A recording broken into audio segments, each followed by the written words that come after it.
coercion. What are the acts that amounts to coercion? So మొత్తం 4 acts వస్తాయి. ఏంటి 4 acts అంటే, first one forbidden by law.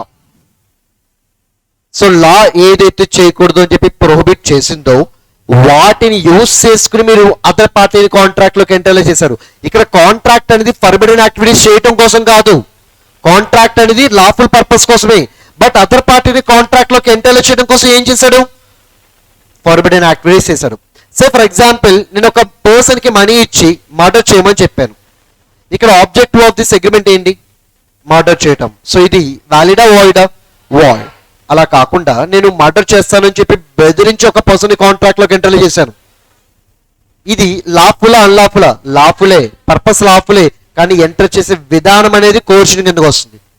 So అది coercion అవుతుంది కాబట్టి కాంట్రాక్ట్ ఏమవుతుంది? వాయిడబుల్. ఓకే, ఫర్బిడెన్ బై లా అంటే ఏమేమి వస్తాయి? కొడతా అని బెదిరించడం, మర్డర్ చేస్తానని బెదిరించడం, ఇవన్నీ దీనికి ఎందుకు వస్తాయి? సరే, ఇప్పుడు అదర్ పార్టీ కాంట్రాక్ట్ లోకి ఎంటర్ అవ్వను అని చెప్పాడు. నేను సీరియస్గా వాడి వైపు చూసి ఎంటర్ అవుతావా ఎంటర్ అవ్వా అని అడిగాను. వాడు కూడా సీరియస్గా నా వైపు చూసి ఎంటర్ అవ్వను అన్నాడు. వెంటనే లాగౌట్ కొట్టాను. ఎందుకు సార్ ఈ మాత్రం దాన్ని కొట్టాలా? చెప్తే కాంట్రాక్ట్లోకి ఎంటర్ అవుతాను కదా అని చెప్పి కాంట్రాక్ట్లోకి ఎంటర్ అయ్యాడు. ఇప్పుడు చెప్పండి, వాడు విల్ఫుల్గా కాంట్రాక్ట్లోకి ఎంటర్ అయ్యాడా, ఫోర్స్ఫుల్గా ఎంటర్ అయ్యాడా? సో ఎలా ఎంటర్ అయ్యాడు? ఫోర్స్ఫుల్గా. మరి నేను వాడి మీద ఫోర్స్ ఎలా అప్లై చేశాను? By committing an act which is forbidden by law. So కొట్టడం అనేది ప్రోహిబిటెడ్ థింగా కాదా? ఎస్, మరి అది ప్రోహిబిటెడ్ కాబట్టి అలాంటి యాక్టివిటీ నేను అప్లై చేసి కాంట్రాక్ట్ లోకి ఎంటర్ చేస్తే will it amounts to coercion? Yes. సరే, ఈసారి రెండో సిచ్యువేషన్, మళ్ళీ కాంట్రాక్ట్ లోకి ఎంటర్ అవ్వమని చెప్పి చెప్పాను. సో వాడు కూడా చెప్పాడు నేను ఎంటర్ అవను అని. ఓకే, ఈసారి నేను ఒక డైలాగ్ వేసాను. చేయి చూసేది ఎంత రఫ్గా ఉందో, రఫ్ ఆడిచ్చేస్తా అన్నాం. నిజంగానే చేయి రఫ్గా ఉంది, వద్దులే అని చెప్పి కాంట్రాక్ట్ లోకి ఎంటర్ అయిపోయాడు. సో ఇప్పుడు చెప్పండి, will it amounts to coercion? అరే నేను అసలు కొట్టలేదు కదా, నేను కొట్టాను వాడిని ఏమన్నా? కొట్టలేదు కదా, మరి కొట్టలేదు అన్నప్పుడు అది కోర్షన్ ఎలా అవుతుంది? కొట్టాల్సిన అవసరం లేదు, కొడతా అని చెప్పి బెదిరించిన అది కోర్షన్ అవుతుంది.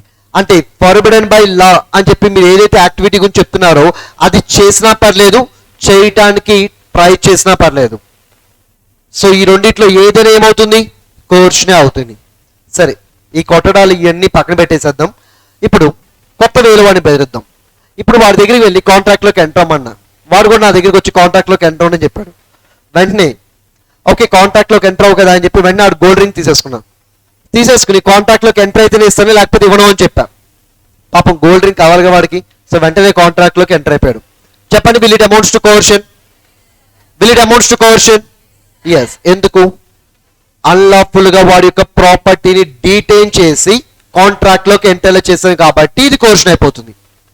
ఓకే, ఇంకో సిచ్యువేషన్, మళ్ళీ కాంట్రాక్ట్ లోకి ఎంటర్ అవ్వమని చెప్పి వాడి దగ్గరికి వెళ్ళా. వాడు కూడా నా దగ్గరికి వచ్చి ఎంటర్ అవ్వని చెప్పాడు. వెంటనే గోల్డ్ రింగ్ చూసా. ఇప్పుడు నీ చేతి గోల్డ్ రింగ్ ఉంది కదా, రేపు ఇది నా చేతికి ఉంటుందని చెప్పా. అమ్మో ఎందుకు వచ్చింది అని చెప్పి వాడు కాంట్రాక్ట్ లోకి ఎంటర్ అయిపోయాడు. ఇప్పుడు చెప్పండి, కోర్షనా కాదా? కోర్షనా కాదా? కానీ నేను తీసుకోలేదు కదా. తీసుకోవాల్సిన అవసరం లేదు, తీసుకుంటాను అని చెప్పి థ్రెట్ క్రియేట్ చేసిన it will amounts to coercion. Now say what are the acts that amounts to coercion? Committing an act which is forbidden by law, threatening to commit an act which is forbidden by law. అయిపోయింది. Next one, unlawful detaining of property or threatening to detain property unlawfully. So వీటిని చేయటం కోసం మీరు threat create చేసిన whatever the situation it may be, it will amounts to coercion. Okay, మరి coercion ఎవరు apply చేయాలి, ఎవరి మీద అప్లై చేయాలి? Who need to apply coercion and on whom the coercion can be applied?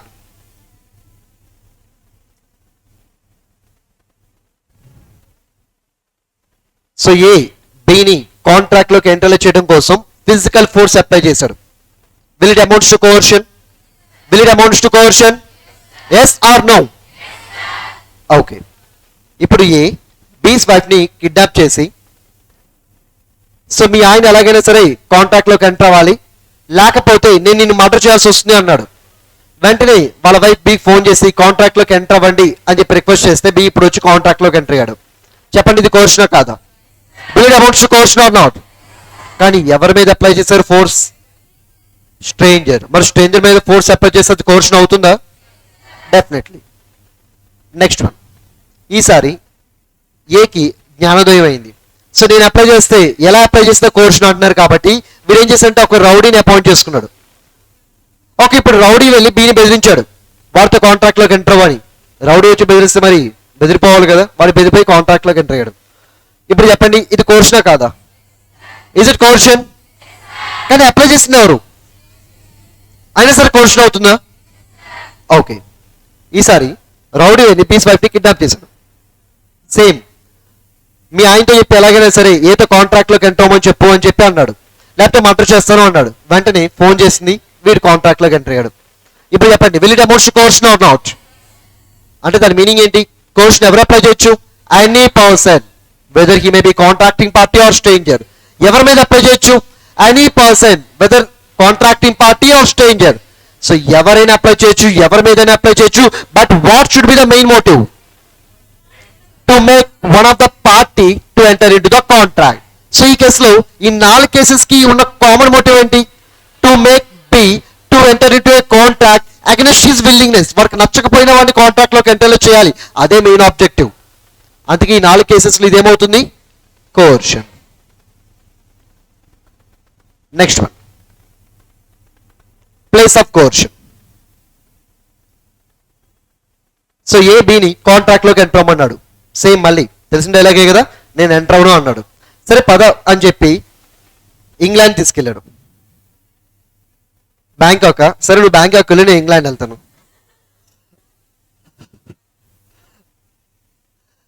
Okay, England తీసుకెళ్ళాడు. England తీసుకెళ్ళిన తర్వాత ఏం చేశాడంటే బి మీద ఫోర్స్ అప్లై చేశాడు. ఏం చేశాడు? బి మీద ఫోర్స్ అప్లై చేశాడు. ఫోర్స్ అప్లై చేసి బిని కాంట్రాక్ట్ లోకి ఎంటర్ చేశాడు. సో ఇంగ్లాండ్ లో అది కూడా తెలియని place బికి.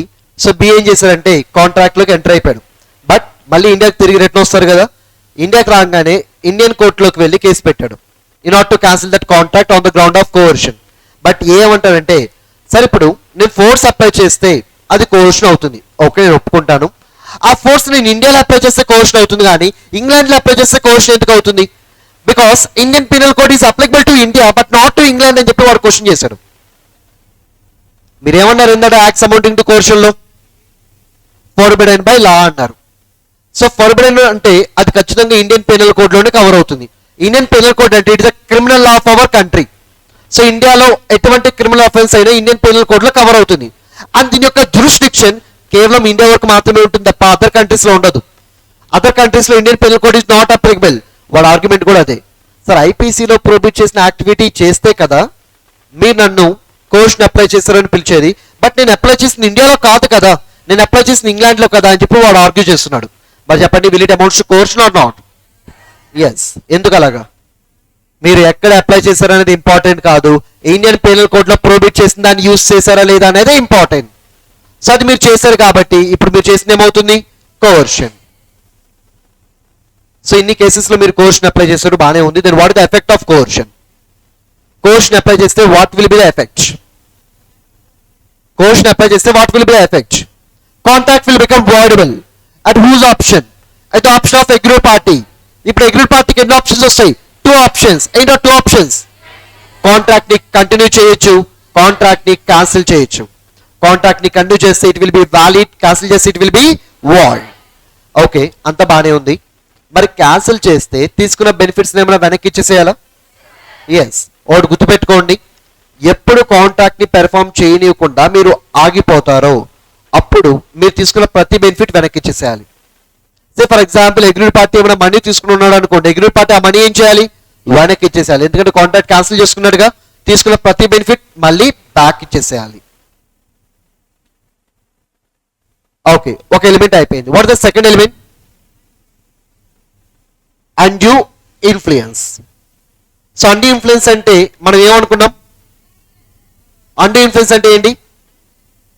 Mental force. So physical force apply చేస్తే కోర్షన్, మరి మెంటల్ ఫోర్స్ అప్లై చేస్తే అండీ ఇన్ఫ్లుయెన్స్. సో ఫిజికల్ ఫోర్స్ మీరు ఎవరి మీదైనా అప్లై చేయొచ్చు. సే ఫర్ ఎగ్జాంపుల్ నా పాకెట్లో గన్ ఉంటే ఇక్కడ ఉన్న మీ అందరినీ బెదిరించవచ్చు, అవునా కాదా? కానీ మెంటల్గా నేను ఇన్ఫ్లుయెన్స్ చేయగలనా? నో. మెంటల్ గా ఇన్ఫ్లుయెన్స్ చేయటం కుదరదు. బట్ చేతిలో గన్ ఉంటే ఎవరినైనా నేను ఇన్ఫ్లుయెన్స్ చేయొచ్చు. అంటే అక్కడ వచ్చేది ఫిజికల్ ఫోర్స్. ఫిజికల్ ఫోర్స్ లో పార్టీస్ మధ్య రిలేషన్ ఉన్నా రిలేషన్ లేకపోయినా మీరు ఈజీగా భయపెట్టచ్చు. బట్ మెంటల్ ఫోర్స్ అప్లై చేయాలంటే పార్టీస్ మధ్య ఖచ్చితంగా ఏముండాలి? రిలేషన్ ఉండాలి. Say for example master and servant. So ఇక్కడ మాస్టర్ సర్వెంట్ ఇన్ఫ్లుయెన్స్ చేయగలదా? ఎస్. ఎందుకు? Because of relation. Because of relation. Father and son. Father son ని ఇన్ఫ్లుయెన్స్ చేయొచ్చా? ఎస్. ఎందుకు? రిలేషన్ ఉంది కాబట్టి. Next one, teacher and student. Teacher student influence చేయొచ్చా? చేయొచ్చా? ఫస్ట్ టైం వింటున్నాం. ఓకే, చెయ్యొచ్చు అనుకుంటే అండి ఇన్ఫ్లుయెన్స్, లేదు అనుకుంటే నో అండి ఇన్ఫ్లుయెన్స్. ఓకే, ఇక్కడ అండి ఇన్ఫ్లుయెన్స్ అప్లై చేయాలంటే ఫైనల్గా ఏముండాలి? సమ్ సార్ట్ ఆఫ్ రిలేషన్ ఉండాలి. ఫ్యామిలీ రిలేషన్ అవ్వాలని ఏం లేదు, నియర్ రిలేషన్ ఏమున్నా పర్లేదు. ఓకే, ఆ రిలేషన్ కూడా ఎలా ఉండాలి తెలుసా? ఒక పార్టీ స్ట్రాంగర్ పొజిషన్లో ఉండాలి, ఇంకో పార్టీ వీకర్ పొజిషన్లో ఉండాలి. చూడండి, ఇక్కడ చెప్పిన ఎగ్జాంపుల్స్ అన్నిట్లో స్ట్రాంగర్ వీకర్ పొజిషన్స్ ఉన్నాయా? Okay, in first example who is in stronger position? Weaker servant. In second example father stronger position, weaker position son. In third example, okay అనుకుందాం అలాగా, టీచర్. మరి వీకర్ పొజిషన్ స్టూడెంట్. అంటే relation ఉంటే సరిపోతుందా? ఆ relation లో stronger weaker positions ఉండాలా? Very good sir. Equal positions ఉంటే ఏమవుతుంది? సే ఫర్ ఎగ్జాంపుల్ ఇద్దరు ఫ్రెండ్స్ ఉన్నారు, ఇద్దరు ఈక్వల్ పొజిషన్ లో ఉంటారు. ఇప్పుడు వీడిని ఇన్ఫ్లుయెన్స్ చేయడానికి ట్రై చేస్తే వీడు ఏమంటో తెలుసా? పక్కకి వెళ్ళి ఆడుకో అంటాడు. అంటాడా అంట? అదే ఒకవేళ ఫాదర్ చెప్తే సన్ వింటాడా? మాస్టర్ చెప్తే సర్వెంట్ వింటాడా? ఎస్. ఎందుకు అలాగా? బికాస్ ఇద్దరు ఈక్వల్ పొజిషన్ లో లేరు. ఒకరు స్ట్రాంగర్ పొజిషన్, ఇంకొకరు వీకర్ పొజిషన్ లో ఉన్నారు. సో అలా స్ట్రాంగర్ వీకర్ పొజిషన్స్ ఉంటేనే ఇన్ఫ్లుయెన్స్ చేయడం కుదురుతుంది. ఇద్దరు సేమ్ పొజిషన్ లో ఉంటే ఇన్ఫ్లుయెన్స్ చేయడం కుదరదు. So first of all there must be relation. ఆ రిలేషన్ కూడా స్ట్రాంగర్ వీకర్ పొజిషన్స్ ని కలిగి ఉండాలి. ఒక పార్టీ స్ట్రాంగర్, ఇంకో పార్టీ వీకర్ అయి ఉండాలి. నెక్స్ట్ వన్, ఇంకేం కావాలి దీనికి? నేను ఎగ్జాంపుల్స్ అడగట్లా. ఎగ్జాంపుల్స్ ఇంకా మనం చాలా డిస్కస్ చేసుకోవచ్చు. Doctor and patient, advocate and client అని ఎగ్జాంపుల్స్ కాదు, ఇంకా ఎసెన్షియల్స్ ఏం కావాలి అని అడుగుతున్నాం. స్ట్రాంగర్ వీకర్ పొజిషన్స్ ఉంటే సరిపోదు. స్ట్రాంగర్ పార్టీ తన పొజిషన్ ని యూటిలైజ్ చేసుకుని వీకర్ పార్టీని డామినేట్ చేయాలి. సరే, ఇప్పుడు డాక్టర్ పేషెంట్ ఉన్నారు, అలా అని చెప్పి డాక్టర్ పేషెంట్ ఎంటర్ అయిన ప్రతి కాంట్రాక్ట్ ని అండీ ఇన్ఫ్లుయెన్స్ అని పిలవచ్చా? నో. ఎప్పుడు పిలవాలి అండీ ఇన్ఫ్లుయెన్స్ అని? డాక్టర్ తన యొక్క స్ట్రాంగర్ పొజిషన్ యూటిలైజ్ చేసుకుని వీకర్ పార్టీని డామినేట్ చేసినప్పుడే పిలవాలి. అలా డామినేట్ చేయకపోతే నో అండీ ఇన్ఫ్లుయెన్స్. నెక్స్ట్ వన్, డామినేట్ చేసి సరిపోతుందా? నో. డామినేట్ చేసిన తర్వాత అన్ఫెయిర్ అడ్వాంటేజ్ కూడా గెయిన్ చేయాలి. సో అన్ఫెయిర్ అడ్వాంటేజ్ అంటే ఏంటి? Unreasonable gains. అన్రీజనబుల్ గెయిన్స్ ని కనుక మీరు వీకర్ పార్టీ దగ్గర నుంచి తీసుకోగలిగితే then definitely it will be called as anti influence. చెప్పండి, ఇప్పుడు anti influence అని పిలవాలి అంటే what are the essential that need to be satisfied? 4 essentials. What are those 4 essentials? Parties మధ్య రిలేషన్ ఉండాలి, స్ట్రాంగర్ వీకర్ పొజిషన్ ఉండాలి, స్ట్రాంగర్ పార్టీ వీకర్ పార్టీని dominate చేయాలి, స్ట్రాంగర్ పార్టీకి వీకర్ పార్టీ నుంచి అన్ఫెయిర్ అడ్వాంటేజ్ రావాలి. If all these elements are satisfied then there will be undue influence.